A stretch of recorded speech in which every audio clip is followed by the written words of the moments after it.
Bang Rasman sama Bang Firdaus gimana Bang? Jadi kami ke sini itu sebenarnya menyerahkan surat rekomendasi dari 34 DPD Kongres Advokat Indonesia berdasarkan rapat di Bandung. Memang suratnya secara resmi baru masuk hari ini, tapi komunikasi dengan pihak mahkamah bahwa kami sudah memberikan rekomendasi pencabutan ya, supaya pasnya Rasman dan Firdaus dibatalkan, sehingga pada tanggal 11 kemarin kan BP Ambon dan BP Banten sudah membatalkan ya.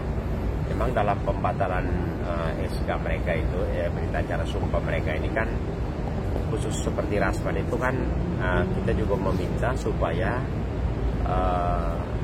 laporan-laporan kita di kepolisian mengenai syarat dia menjadi advokat itu kan antara lain KTP, ijazah harus diperiksa kembali.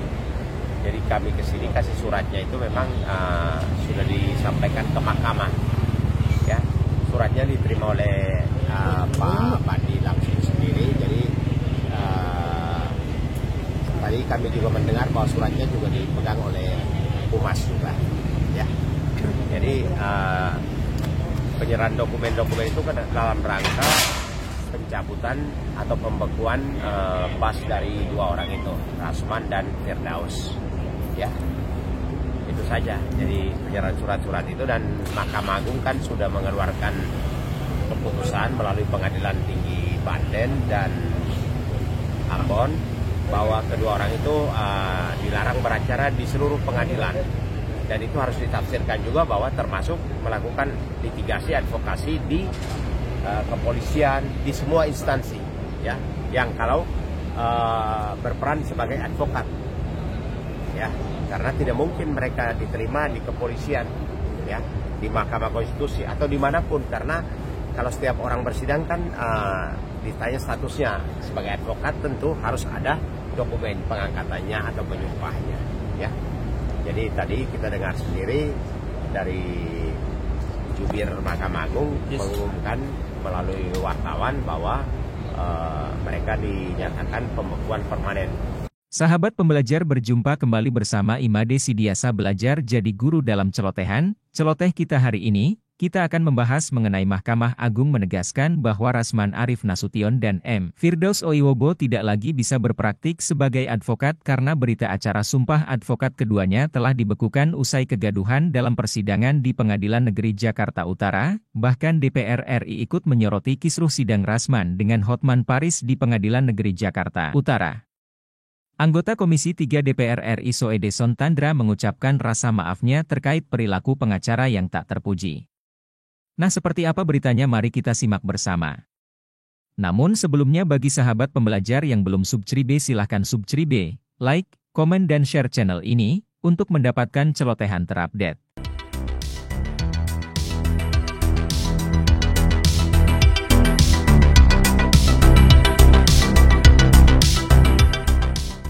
Penetapan Ketua Pengadilan Tinggi Ambon nomor 44/KPT.W2T strip U /HM.1.1.1/2 Romawi tahun 2025 tentang pembekuan berita acara pengambilan sumpah advokat nomor urut 118 atas nama Rasman Arif Sarjana Hukum dalam kurung Rasman Arif Nasution SH tanggal 2 November 2015.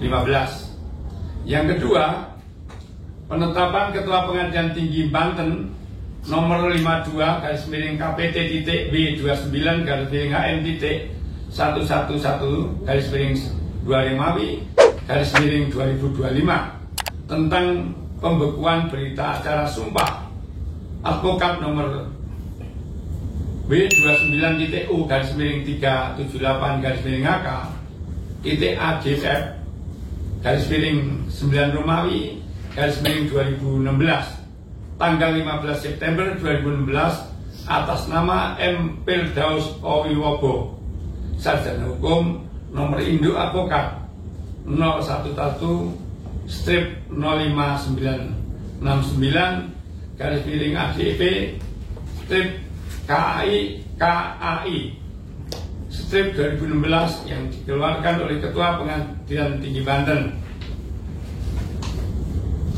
Ya, dasarnya adalah tadi pertimbangannya tadi yang Undang-Undang Nomor 18 ya 2013 tentang advokat ya, dengan uraian tadi. Jangan lupa subscribe, like, komen, dan share. Bahkan DPR RI juga ikut menyoroti kisruh sidang Rasman dengan Hotman Paris di Pengadilan Negeri Jakarta Utara. Anggota Komisi 3 DPR RI Soedeson Tandra bilang begini. Pertama saya mau mohon maaf yang sebesar-besarnya karena latar belakang saya adalah seorang advokat yang mulia. Nah, kejadian yang kemarin itu naik di atas meja itu yang mulia. Mewakili seluruh rekan-rekan advokat, tentu kami memohon maaf yang sebesar-besarnya. Tetapi permintaan kami yang mulia agar perkara ini jangan dihentikan. Tetapi tolong dilaporkan agar ini bisa menutup rasa malu kami. Ya. Terus terang saja kami berpraktek selama 30 tahun yang mulia. Ya, kalau di ruang sidang itu tempat duduk majelis hakim itu di atas, Pak. Ya, di kiri kanan bisa para pihak atau jaksa penuntut umum dan advokat. Ya, kami itu ya seorang advokat itu minimal dia memenuhi 3 hal yang mulia. Satu namanya etos. Etos itu artinya bahwa beretika. Kita memanggil itu yang mulia, your honor. Suatu penghormatan bukan kepada yang bersangkutan, tetapi kepada negara Republik Indonesia ini. Yang kami merasa sangat malu itu di situ. Yang kedua, yang bersangkutan itu harus memenuhi unsur yang namanya logos. Logos itu artinya ilmu. Saya nggak tahu itu yang bersangkutan ini, mohon maaf ini perkataan saya agak kasar ya. Sekolahnya mungkin sampai ke pintu gerbang yang mulia. Jadi nah, yang ketiga tuh unsurnya patos. Saya rasa itu aja yang bisa saya sampaikan. Saya berbicara juga dengan ketua umum kami yang kebetulan sekarang jadi wakil menteri, Profesor Otto, dan beliau titip pesan ini. Kami memohon maaf yang sebesar-besarnya atas. Satu lagi yang mulia, kalau boleh, ya kalau boleh jangan sumpah ini advokat-advokat, organisasi-organisasi yang jelas ini, tolong jangan diangkat sumpahnya, ya. Habis dipecat sini dia pindah sini, habis dipecat sini pindah sana, ya. Lalu setelah maki-maki begitu nggak ada rasa malu, dia keluar di TV. Sebenarnya TV-TV ini juga jangan menyiarkan mereka nih ingin cari nama ini sebenarnya. Ya, kelihatan begitu. Terima kasih. Kemudian, sebagaimana kalian tahu bahwa hari ini beredar di media sosial, katanya berita acara sumpah saya dibekukan oleh Pengadilan Tinggi Ambon. Begitu juga dengan rekan saya Adinda Firdaus Owiwobo juga dibekukan. Nah, untuk adik saya Firdaus Owiwobo itu biar organisasinya yang menilai, di mana dia sekarang berada di organisasi Fradi WPI, dan saya sudah mendapat kiriman video dari ketua umumnya Pak Doni, dan biarkan itu menjadi ranah organisasi dari saudara Firdaus Owiwobo. Sedangkan terhadap saya menyampaikan, pertama, kalau saya sudah bersuara keras, setengah keras, sangat keras, pun tidak didengar, ya, saya kembalikan kepada organisasi induk saya, yaitu DPN Pradi Bersatu. Besok, melalui teman-teman media semua ini, saya dipanggil oleh DPN Pradi Bersatu, Bapak Ketua Umum, Bapak Zeprin Boykano, Doktor, dan Sekjen Bapak Ade Dermawan Dipa Kusuma, SH, untuk datang diperiksa secara organisatoris terkait etik dan lain-lain di kantor DPN Pradi Bersatu di Pantai Indah Kapuk. Nanti undangannya akan saya sampaikan. Saya berkepentingan untuk ini karena saya mendampingi Fadel. Poin pertama itu terkait saya. Poin kedua, bahwa saya tidak ada aturan yang mengatur bahwa saya tidak boleh beracara. Pertama, surat tersebut belum sampai ke tangan saya. Menjadi aneh bagi saya, kok kita sekarang menerbitkan satu surat kalau itu benar, sementara yang bersangkutan belum terima aslinya. Tapi sudah menyebar di mana-mana. Firdaus juga belum menerima, saya juga belum menerima. Tapi menyebar di mana-mana dengan segala perspektif yang terbangun tentang itu. Nah, saya heran. Apakah begini cara kerja sebuah lembaga yang kita hormati? Nah, saya ke depan tidak akan berapi-api dalam kasus ini karena saya sudah sampaikan. Kalau tegas, setengah tegas, sangat tegas, keras, setengah keras, sangat keras, enggak juga. Ya sudah, biar lembaga saya yang mengadili, yaitu DPN Pradi Bersatu. Ya, oke, Fadel, gimana? Berikutnya, kalau kau nggak mau dengar yang ngomong saya nggak akan layani. Ini urusan saya. Tunggu dulu, bos. Fadel nggak ada di sini kalau bukan saya kuasa hukumnya. Jadi kalau Anda berkepentingan dengan Fadel, Anda jangan tanya saya tentang dia. Jangan gitu ya. Kita fair. Jangan dirimu kau pikirkan diri saya juga. Saya paling fair dengan kalian. Jangan begitu ya. Dan ini bahagian dari rakyat Indonesia yang menyampaikan suaranya.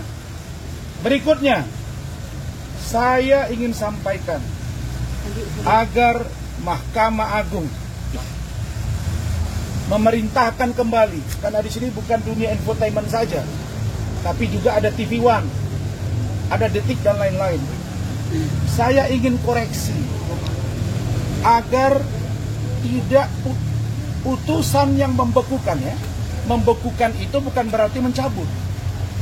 Yang membekukan ini bisa aktif kembali kalau misalnya ada putusan di atasnya dan atau ada kekeliruan. Nah, sekarang saya mau bacakan.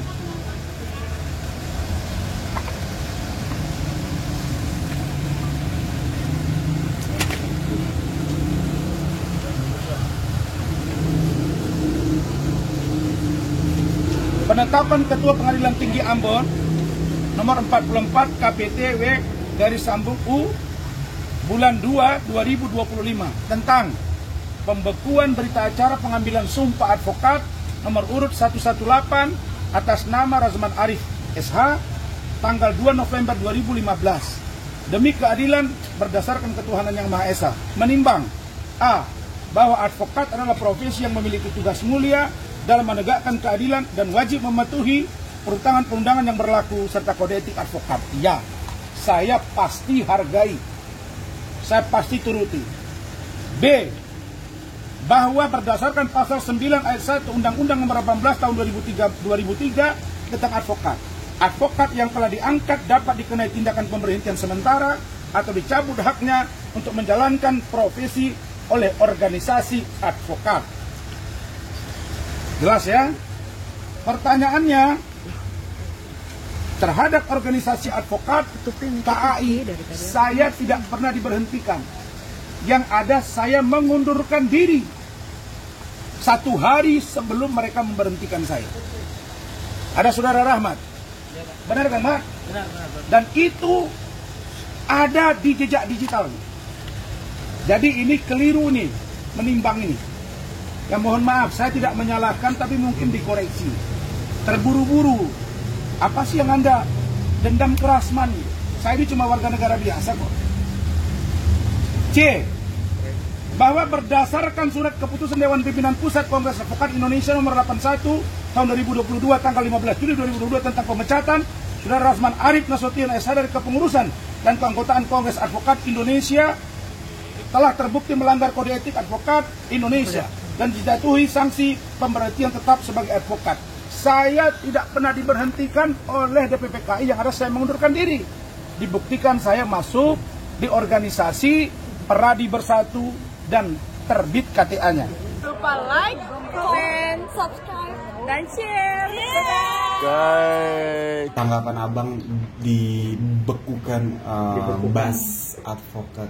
Itu istilah-istilah orang-orang yang nggak ngerti konstruksi hukum, bekukan. Iya. Ya, bukan berarti orang emang nggak ngerti loh. Iya. Tapi ini istilah-istilah orang-orang yang nggak ngerti bekukan apa. Lahir dari rahim yang mana dibekukan. Istilah dibekukan itu apa? Di dalam hukum itu nggak ada istilah bekukan. Bekukan itu untuk PAW, untuk organisasi, ya kan? Untuk partai politik itu bekukan. Iya. Lah ini kok kita pejabat hukum kok bekukan? Ini makin ngaco ini konstruksi hukumnya. Makin ngaco ini. Saya ini udah mau jadi doktor tahun ini. Malu saya kalau melihat cara-cara kerjanya orang-orang hukum seperti ini. Di Mahkamah Agung itu ada ribuan loh orang hukum semua. Profesornya ada. Apa nggak ada yang ngasih tahu, Pak? Gitu. Bekukan-bekukan itu apa? Kekuatan hukumnya seperti apa bekukan itu? Apakah ada jurisprudensinya? Kan nggak ada. Apakah ada putusan pengadilan? Apakah saya sudah diuji? Apakah saya sudah di sidang etik? Kan nggak ada. Jadi istilah-istilah begini nih, istilah tendensius. Jadi sama seperti desakan politik. Desakan politik seperti ada atensi. Jadi maksud saya udahlah, masalah hukum itu jangan digini-giniin gitu loh. Kalau mau benahi negara nih, 1000 program Pak Prabowo, kalau hukumnya masih begini, tandain omongan saya, tandain lidah saya, nggak akan benar. 1000, jangankan 100, 1000 program Pak Prabowo dari Asta Cita ini, yang satu ini, kalau begini cara penegakan hukumnya, nggak akan benar. Kalau ada orang yang mau mengkorek permasalahan hukum yang sangat krusial, yang berkaitan dengan si penguasa lah istilahnya, langsung dibelok-belokin, dicari kasus yang lain, diblunderin, diginiin, di framing, akhirnya kasus yang perkaranya ini nggak diungkap. Kan begitu terus negara kita ini, gitu loh. Malu saya ini, emang nggak ada pejabat yang bisa mengerti hukum apa di sana? Nggak ada itu yang namanya pembekuan, istilah di pembekuan di undang-undang itu nggak ada, di undang-undang apa itu nggak ada pembekuan. Ada juga pemberhentian ya yang dilakukan oleh organisasi advokat, pencabutan SK. Tapi kan pencabut SK ini kan sekarang multibar, bisa pindah ke SK yang lain. Gitu. Jadi makna daripada pembekuan ini loh, yang saya bilang tadi, ini siapa yang menciptakan awalnya pembekuan daripada berita acara sumpah advokat. Saya ini advokat bersumpah kepada Allah Subhanahu wa taala, disaksikan oleh Mahkamah Agung dan beberapa orang yang ada di situ. Saya bersumpah bahwa saya akan menjadi baik, saya akan menjadi advokat yang profesional, saya akan amanah, saya dan lain-lain. Kalau saya tidak amanah berarti saya dosa, karena saya bersumpah pada Allah saya. Masa sumpah saya kepada Allah Subhanahu wa taala yang vertikal kok dicabutnya sama manusia lain? Ini kan urusan saya dengan Allah. Sumpah saya, sumpah jabatan saya. Kalau sumpah jabatan pemerintah, ya, ini konstruksi hukum tata negara ya, harus paham nih. Kalau sumpah jabatan pemerintah yang makan uang negara, yang digaji oleh negara, diberhentinya juga oleh negara. Kami ini nggak ada yang gaji. Kami ini cari duit sendiri. Kami membela hak hukum daripada masyarakat Indonesia. Saat sekarang kebutuhan pengacara itu sangat banyak di seluruh Indonesia. Masih belum mencukupi. Dari 300 juta penduduk Indonesia, pengacara paling berapa juta sih? Nggak nyampe 1 juta. Sementara di Indonesia ini banyak banget orang yang butuh pendampingan hukum. Kalau orang-orang sepintar saya, secerdas saya, sekritis saya, dikangkangi terus, diginiin terus, bagaimana mau maju bangsa ini? Dikit-dikit dikritik, dicari kesalahan. Dikit-dikit dikritik, dicari kesalahan. Akhirnya kita tidak bersuara. Banyak anak bangsa ini yang punya integritas, ya, yang tidak bisa dicocok hidungnya seperti saya dan Bang Rasman, selalu dijatuhi dengan cara begini. Sampai kapan kita mau bangkit seperti ini? Maka saya minta pada Pak Prabowo, tolong kasih jabatan saya, Pak. Menteri, minimal menteri koordinator pengawas aparatur negara. Ya, dan beri kewenangan saya untuk memecat mereka. Saya pecah-pecatin itu, saya evaluasi. Program pertama saya ketika saya menjabat sebagai menteri koordinator pengawas aparatur negara adalah mengevaluasi semua kerjanya. Saya periksa semua tuh. Mana rapor merah kalian? Yang rapor merah saya pecat-pecatin, saya buka lagi pendaftaran baru. Misalnya Mahkamah Agung, ada hakim-hakim yang saya pecat, saya buka lagi pendaftaran baru. Yang jadi hakim mau silakan. Ngapain sih susah-susah? Kadernya banyak kok, sarjana hukum banyak yang melamar di Mahkamah Agung, banyak yang melamar di jaksa, banyak yang melamar di polisi. Kita ini terlalu terpaku gitu dengan sistem-sistem yang ada ini.